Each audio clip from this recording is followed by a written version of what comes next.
কোরআন মাজিদে শবে বরাত সম্পর্কে কোনো আলোচনা আছে কি? শবে বরাত কথাটির মানে কি? শবে বরাত শব্দটি কোনো হাদিসে আছে কি? এক শ্রেণীর মানুষ বলেন ইসলামে শবে বরাত বলে কিছুই নেই। শবে বরাতের ফজিলত সম্পর্কে নাকি কোনো সহিহ হাদিস পাওয়া যায় না। এ সম্পর্কে আপনি কি বলেন?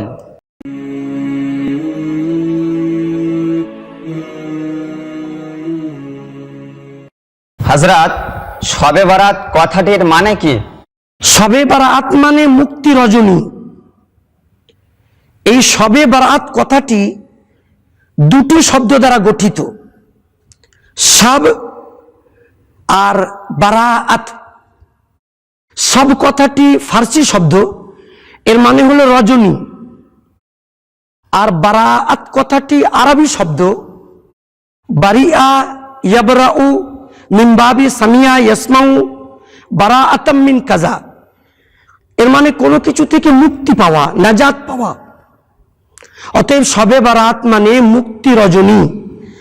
যেহেতু এ রাতে বান্দারা গুনাহমুক্ত হয়, আল্লাহ তাআলা অসংখ্য বান্দাকে জাহান্নাম থেকে মুক্তি দেন, তাই এ রজনীকে শবে বারাত তথা মুক্তি রজনী বলা হয়।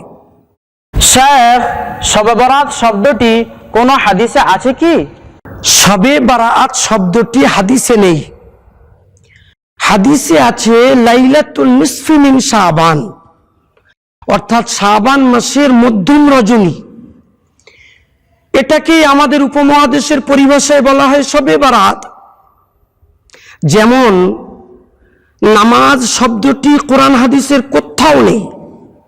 কোরআন হাদিসে আছে সলাত, তাই বলে কি আমরা নামাজ কায়েম করব না? অনুরূপভাবে রোজা শব্দটি কোরআন হাদিসের কোথাও নেই। কোরআন হাদিসে আছে সওম বা সিয়াম, তাহলে কি আমরা রোজা রাখবো না? অবশ্যই রাখবো। অনুরূপভাবে যদিও শবে বারাত শব্দটি কোরআন হাদিসে নেই, আছে লাইলাতুল নিসফি মিন শাবান, তাই শবে বারাত নামক ফজিলতপূর্ণ রজনীতে ইবাদত উপাসনা করায় কোনো অসুবিধা নেই। এক শ্রেণীর মানুষ বলেন ইসলামে শবে বরাত বলে কিছুই নেই। শবে বরাতের ফজিলত সম্পর্কে নাকি কোনো সহিহ হাদিস পাওয়া যায় না। এ সম্পর্কে আপনি কি বলেন? শবে বারাতের ফজিলত সম্পর্কে সহিহ হাদিস আছে।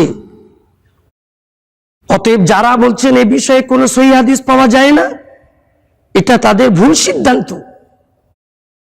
আমরা আমাদের আবে হায়াত মিডিয়ায় এর আগে একটা ভিডিও আপলোড করেছি, যার হেডিংয়ে আছে শবে বারাতের ফজিলতে দুটি সহিহ হাদিস।